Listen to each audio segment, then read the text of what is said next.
Hola culés, y arriba el ánimo. Ayer fue una noche fatídica para el barcelonismo. El Barça perdió contra el Bayern de Múnich una vez más en el Allianz Arena. Recordemos que es un estadio donde nunca ha sido capaz de ganar el conjunto azulgrana y ayer pues no fue la excepción que confirma la regla. El Barça nuevamente sucumbió contra el conjunto de Nagelsmann, pero sin embargo, a diferencia de las últimas visitas a Múnich, el equipo de Xavi Hernández dejó una muy buena imagen, sobre todo en el primer tiempo.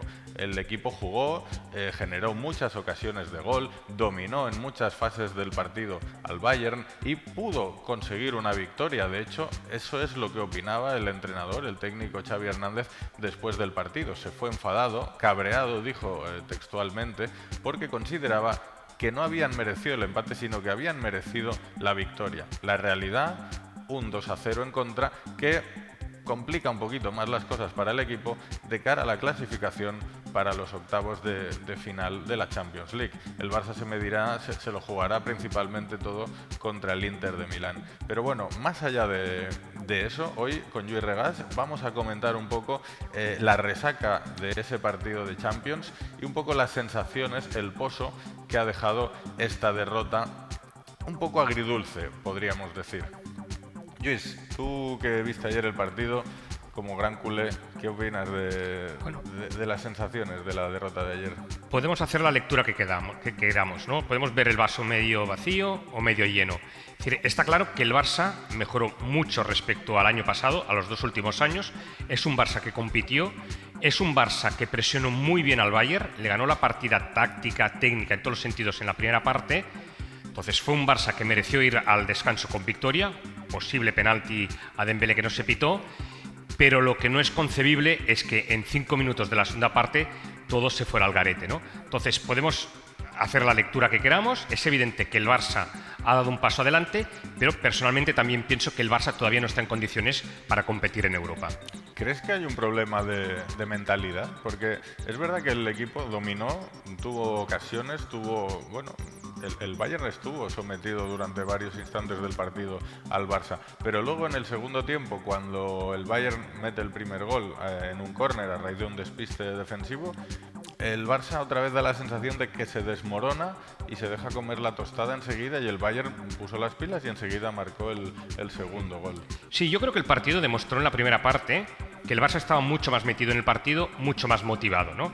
Incluso habían habido declaraciones de jugadores del Bayern un poco menospreciando al Barcelona.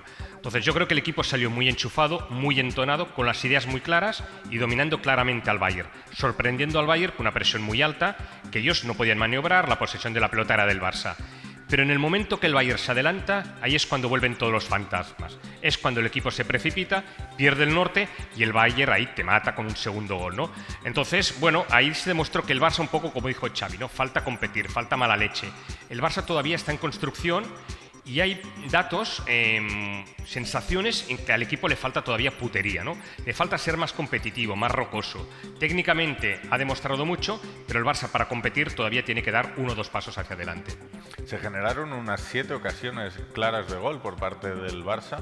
Yo creo que hubo 2 muy claras de Pedri, que fue seguramente el mejor del partido, ¿no? Hubo momentos que dominó el juego, bailó a los jugadores del Bayern, llevó los tempos del partido, estuvo muy bien. Poco a poco se fue apagando por el cansancio físico, porque fue un partido muy exigente, pero mientras el físico le aguantó, Pedri estuvo descomunal y suyas fueron 2 de las ocasiones más claras, una repelida por Neuer, la otra que se fue al palo cuando estaba prácticamente casi a portería vacía. Estaba Neuer ocupando una buena parte, pero solo ante el portero.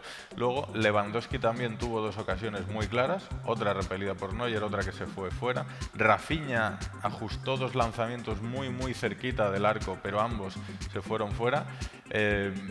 Mala suerte, ¿no? Pero ¿qué le pasó a Lewandowski, no? Un jugador que venía marcando los últimos 5 partidos consecutivos.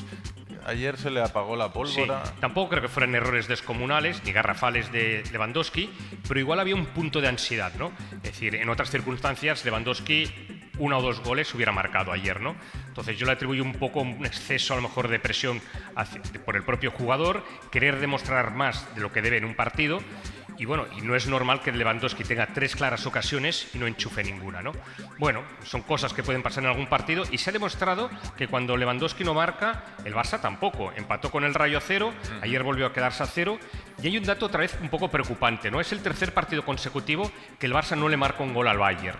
Y el anterior fue el famoso 2-8 de Lisboa, ¿no? Entonces está claro que el planteamiento defensivo, la disposición táctica del Bayern, al Barça se le encalla totalmente.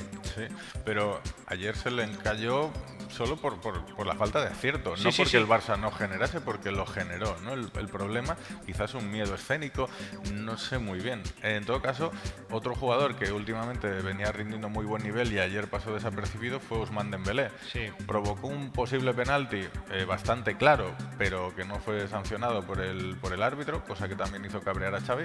Pero más allá del penalti, la participación de Dembélé ayer recordó un poco a ese Dembélé más irregular de los Yo creo que viejos ayer tiempos. era un Dembélé más preocupado de frenar al lateral que de generar peligro. Yo creo que ahí Dembélé dudó en muchas ocasiones, ¿no? Y sí, Dembélé es un jugador genial, es un jugador descarado, que encara, que siempre se la arriesga en el 1 contra 1 y ayer le salieron pocas cosas. Entonces también nos hemos de ir acostumbrando que Dembélé es esto habitualmente, es un jugador muy irregular y es un jugador que, bueno, que hay partidos que pasa muy desapercibido.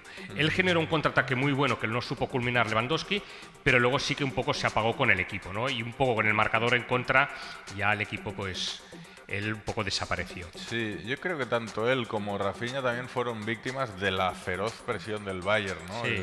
Realmente la presión del Bayern alucinaba, ¿no? Tanto hasta Ter Stegen, ¿no? Y a la defensa, pero también estaban muy encima de los delanteros del Barça y, bueno, ello llevó a la precipitación tanto de Dembélé como Rafinha, perdiendo quizá más balones de la cuenta. Sí, yo creo que Rafinha, como Dembélé, no estuvo demasiado pendiente de Davis, porque es una bala. Entonces, bueno, ese punto de inseguridad yo creo que perjudica al equipo, sobre todo en el momento que jugando muy bien, siendo superior al Bayern, tú no le marcas, ¿no? Es un poco la ley del fútbol, que si tú juegas mejor pero no marcas, te acabarán matando. Y es lo que le pasó al Barça. Lo más crítico es que todo sucedía en 4, 5, 6 minutos. La gran sorpresa del 11, dispuesto por Xavi, fue la presencia de Andreas Christensen. Aunque muchos también se sorprendieron por la presencia de Marcos Alonso, nosotros ya habíamos anticipado que jugaría, porque le han fichado para este tipo de partidos precisamente, y la verdad que hizo un partido soberbio Marcos Alonso, pero queda empañado por el despiste en el error gol. del Un primer gol en el cual tanto Marcos Alonso como Ter Stegen dudan y ahí es cuando el Bayern te mata. Es decir, en el momento que el Barça dudó es cuando todo se vino abajo. Porque luego en el contraataque de Sané también el Barça estaba que, bueno, había cierta precipitación, como dijo Pedri a algunos compañeros, ¿no?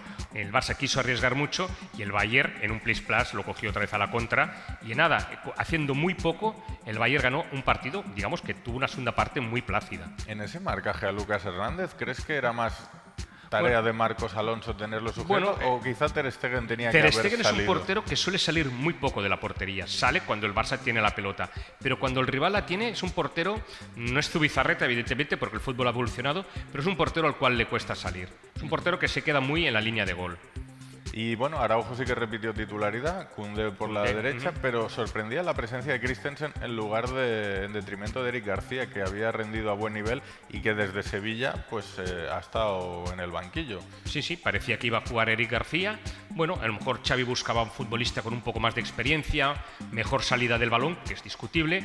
Yo creo que a lo mejor ha puesto más por la experiencia. Quizá el físico también, El físico, es sí. muy alto y Sí. es verdad que en partidos Champions de primer nivel con el Chelsea tiene mucha más experiencia que Eric García. Luego, tampoco fue el mejor partido de Busquets, seguramente el veterano centrocampista de Badía, bueno... En Europa se juega Bayern, a otro ritmo, se juega normalmente a un ritmo superior. Sergio Busquets también es un futbolista que cuando los partidos ya están rotos, partidos de ida y vuelta, él sufre mucho. Cuando el partido es más táctico, Busquets se siente más seguro. Entonces el ritmo del Bayern, él no hizo nada mal, pero pasó muy desapercibido también, ¿no? Es decir, no fue el Busquets autoritario de la Liga, todo lo contrario. Se le veía sufriendo en ocasiones, se le veía un poco superado y también con muchas dificultades para sacar el balón, aunque es verdad que a nivel de posicionamiento pues sigue siendo un virtuoso, ¿no? Y eso siempre beneficia al Barça. Y bueno, y el otro titular fue Gavi, que sí que hizo una muy buena primera mitad con Pedri, estuvo muy bien, también se fue apagando en la segunda, donde fue sustituido. Pero el cambio de Gavi ha generado cierta polémica en redes, había incluso oposición, ¿no? Había quien consideraba que Gavi tenía que haber salido sobre el terreno de juego, aunque luego De Jong tampoco lo hizo nada mal. No sé si tú qué opinas a este respecto. Bueno, yo creo que un poco ahí con el marcador en contra también Xavi lo que busca es un poco, bueno, más experiencia, un poco, bueno, un registro distinto, ¿no? Para mí es más preocupante un poco lo poco que aportó Ferran Torres, ¿no? Ferran Torres está en una crisis de confianza muy importante, es un futbolista que no acaba de tener confianza para encarar al rival, en el 1 contra 1 prácticamente no arriesga nunca, ¿no? Y entonces, poco a poco da la sensación de que Ferran Torres se está diluyendo como falso extremo, ¿no? No sé si debería jugar como falso delantero centro, pero con Lewandowski lo tiene crudo, y Ferran Torres es un futbolista a día de hoy sin confianza, un futbolista que no se atreve a encarar al rival, y esto está perjudicando al Barça, ¿no? Sorprendió, por ejemplo, que entrara antes Ferran Torres que Ansu Fati, que es un jugador mucho más dinámico, mucho más revulsivo, un jugador que se la juega mucho más. Ahí sí que fue un cambio un poco raro, ¿no? El de Xavi. Sí, ahí quería llegar precisamente, ¿no? Porque es verdad, y puedo entender que quizá Xavi quiso poner a Ferran porque con la selección española había conseguido anotar en una ocasión un hat-trick contra Neuer, ¿no? Quizá Xavi pensó que podía volver a estar inspirado, pero la realidad es que no lo estuvo y que pasó por delante de un Ansu Fati que ha sido suplente en los 2 últimos partidos, solo ha sido titular en un partido, precisamente el anterior de Champions contra el Victoria Pilsen, y se prevé que volverá a la titularidad este sábado contra el Elche, pero la verdad es que los minutos que está teniendo son escasos, teniendo en cuenta la fe, las esperanzas depositadas en Ansu, que es el heredero de Messi con el dorsal número 10. Sí, está bien que Xavi tenga cuidado, no arriesgue, no quiere precipitar la reincorporación habitual de Ansu Fati al equipo titular, pero un jugador para ganar confianza también necesita jugar, ¿no? Yo creo que un problema que tiene Ansu Fati es con su rodilla y con sus músculos, es un tema de seguridad. A la que él encadene 6, 7, 8 partidos consecutivos, él se olvidará de los fantasmas de la lesión. Pero precisamente por eso también necesita un punto de continuidad Ansu Fati, ¿no? Entonces sí que sorprende, sobre todo que es un jugador mucho más desequilibrante que Ferran, que no lo utilizara cuando más lo necesitaba el equipo. Sí, correcto. Y bueno, hay que recordar que Ansu Fati y Pedri precisamente pues encabezan una nueva escala salarial que ha compuesto Laporta, Mateu Alemany, para reequilibrar los salarios que estaban disparados en la última etapa de Bartomeu, ¿no? Con nuevos contratos un poco más ajustados a la realidad económica del club y con unas nuevas cláusulas de rescisión de 1.000 millones de euros que precisamente también tiene Araujo y que tendrá a partir de ahora Gavi, que bueno, ya está hecho el acuerdo de renovación y será oficializado mañana. Sí, y un poco Laporta, recuerdo que hace un año, un poco lo que prometió a los socios del Barça es de que el Barça no iba a perder talento, ¿no?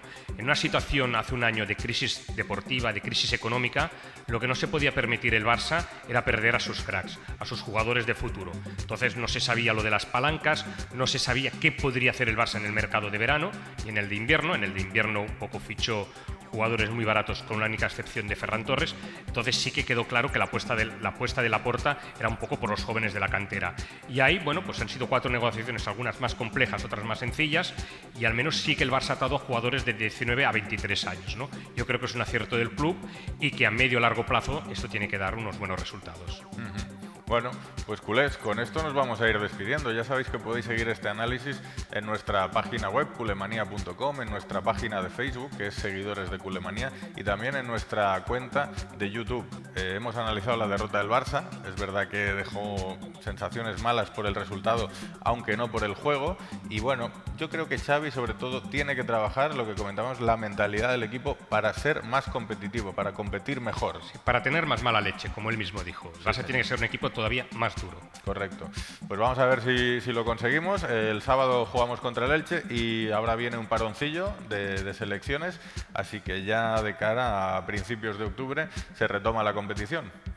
Seguimos ahí al pie del cañón, culés. Muchas gracias por estar ahí y hasta la próxima. Chao, hasta la próxima.